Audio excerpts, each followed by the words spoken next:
Hello everyone. जिस पल का आप सभी को बेसब्री से इंतज़ार था, जिसके लिए आपने दिन रात मेहनत की है, बस अगले कुछ ही घंटों में वो पल आपके साथ होगा। आप उस पल में होंगे जब आप अपने डॉक्टर बनने के सपने की तरफ पहला कदम उठा चुके होंगे।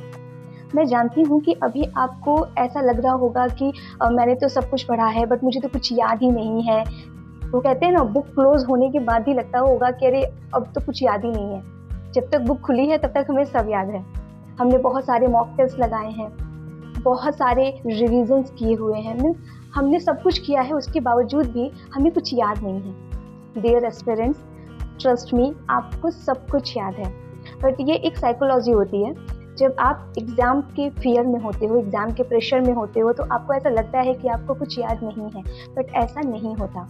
जैसे ही एग्ज़ाम हॉल में आपके पास क्वेश्चन पेपर आएगा, ट्रस्ट मी स्टूडेंट्स, आप उन सारे क्वेश्चंस को सॉल्व कर सकते हो और करोगे भी। बस एक चीज़ याद रखना कि आपको उस समय एकदम कामली बिहेव करना है और फोकस्ड होना है। जो भी क्वेश्चन आपको समझ में नहीं आ रहा है, आप उसमें स्ट्रगल मत करना।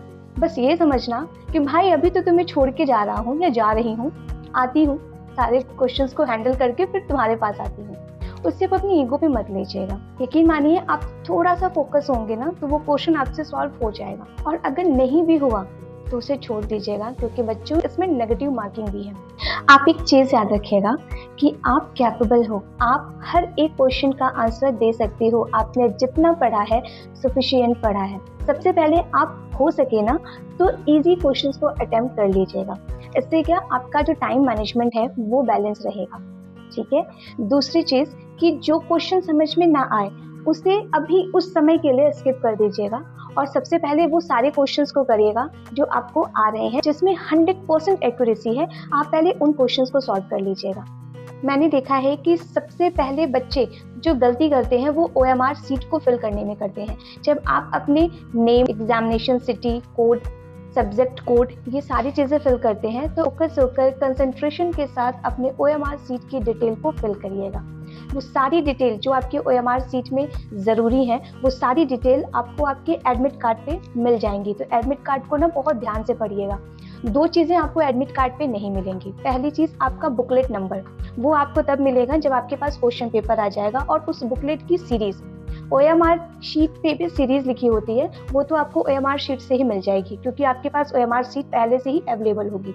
ठीक है। तो पैनिक बिल्कुल भी मत होइएगा, गलती मत करिएगा, क्योंकि OMR सीट पे अगर आपने गलती कर दिया तो ना तो आप उस पर इरेजर लगा सकते हो और ना ही आप उस पर व्हाइटनर लगा सकते हो या कट कर सकते हो। तो सबसे पहले इसे अच्छे से कंप्लीट कर लीजिएगा, इस प्रोसेस को कंप्लीट कर लीजिएगा। क्योंकि अक्सर देखा जाता है ना कि एक बच्चा है ना, उसे बहुत कुछ पता है, वो एकदम सब जानता है, सब अच्छे से पढ़ा है, बट अगर उसके पहले स्टेज में ही, अगर OMR सीट में ही उसकी गलती हो जाती है तो फिर वो पैनिक हो जाते हैं, जिसकी वजह से उन्हें जो आ रहा होता है वो भी भूल जाते हैं। तो बच्चों, सबसे पहला स्टेप, अपने OMR शीट पे जो डिटेल्स है उसको अपने एडमिट कार्ड से मिलाते हुए बहुत ही केयरफुली फिल करिएगा। ठीक है। इसके बाद हम आते हैं अपने पेपर सॉल्व करने को लेकर। आप सबसे पहले अपने बायोलॉजी के पार्ट को उठाएगा, क्योंकि बीइंग अ बायोलॉजी स्टूडेंट्स हमारे लिए बायोलॉजी बहुत ईजी होता है। पहले आप वो सब्जेक्ट उठाइएगा जो आपके लिए ईजी हो। इससे क्या होता है ना कि जब आप एक इजी सब्जेक्ट को पहले सॉल्व करना शुरू करते हो तो आपके अंदर ये कॉन्फिडेंस आता है, क्योंकि एग्जाम हॉल में कॉन्फिडेंट होना सबसे ज़्यादा ज़रूरी है। तो आप सबसे पहले उन्हीं सब्जेक्ट को सॉल्व करिएगा। इसके बाद देखा जाता है कि जो मेनली बायोलॉजी वाले स्टूडेंट्स होते हैं उनके लिए केमिस्ट्री कंपैरिजन टू फिजिक्स ज़्यादा इजी होता है।